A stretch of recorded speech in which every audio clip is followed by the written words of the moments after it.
Sarah Ford. Thanks for checking out Edge Yoga School. I'm a recent graduate of Edge Yoga School with my 200-hour certification, and I'm very excited to be a Karma ambassador and contributing videos and articles to Edge Yoga School. And so today, the first video I'm posting is going to be about straps and using them as a way to refine and delve into our yoga practice. So this will be grateful for teachers that want to figure out new ways to use straps and help students, and also to incorporate it in your own practice and find ways to play with it and find your own poses that you can incorporate a strap with. So we're going to go through 4 poses. It'll be the hand to toe pose, tree pose, Lord of the Dance pose, and pigeon pose.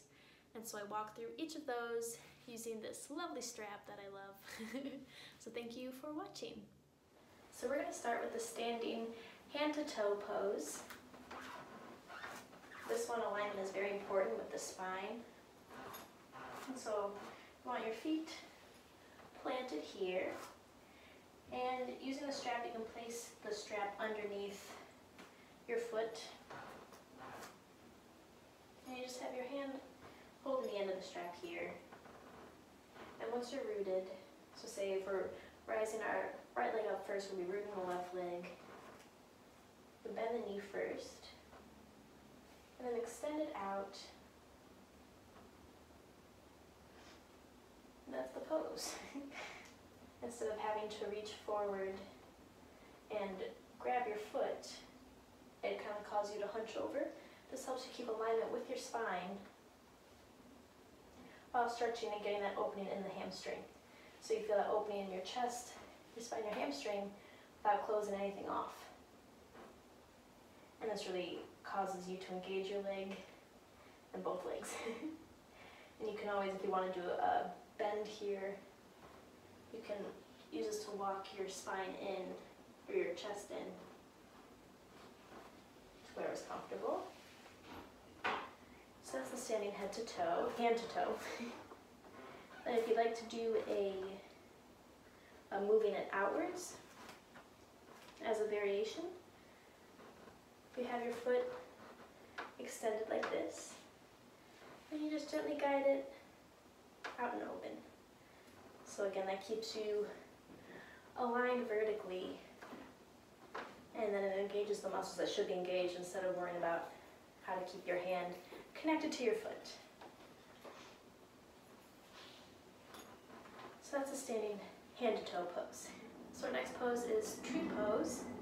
And so doing the same thing, wrapping that strap around here. This is a great way to use the strap and find that opening in your hips that we don't always find. There's a lot of caving in. We want it opened and out. So having that strap under our foot, and you can gently guide yourself through the steps. So first propping your foot and opening right here is fine. And then bringing your foot to your calf muscle. And so you're not entirely worried about, it helps with balance a little bit too, of anchoring and having that anchor. And then you bring it up to your hip. And you have something to hold on to while you're balancing. And it's a good way to trust that you're not going to fall over. And it allows you to open up your hips a little bit more with the help of the strap. And you get to stand super tall again. So that's the tree pose, just using the strap around your foot, and that's a good guidance to help keep your balance and find the right alignment and opening.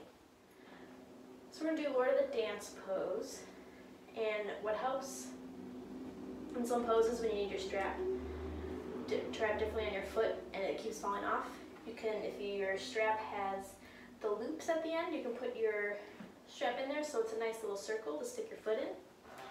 So for Lord of the Dance, you want to put your foot through that loop. The rings will be on the inside of your foot. That makes it a lot easier than worrying about the strap falling off. So you're rooted in that left leg, bending that knee, inviting that foot to come back. And you just walk your hands down your strap as you start to kick your foot back finding that balance between your front and your back, between your chest and your legs.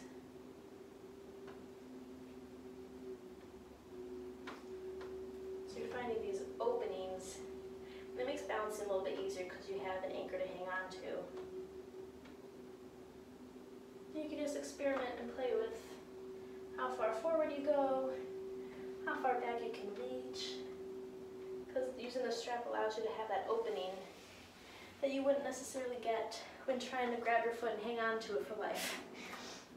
So, we're doing pigeon pose. And I'm going to use my right foot in the front.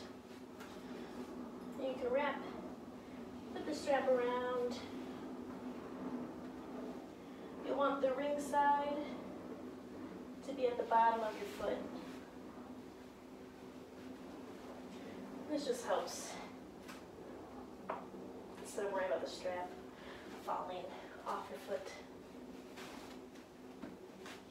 Okay, so we're in half pigeon pose. And in this pose we just want, the goal is to bring that foot up and grab it, similar to Lord of the Dance pose. So we're just taking the strap and we're just inviting our foot to come up, walking our hands along the strap. And this gives us the opening in our shoulders and our chest that when we're trying to reach for the foot, sometimes we'll cram our spine in the lower part of our torso, whereas this allows that opening so that we're not smashing anything. You could bring your head back if you'd like.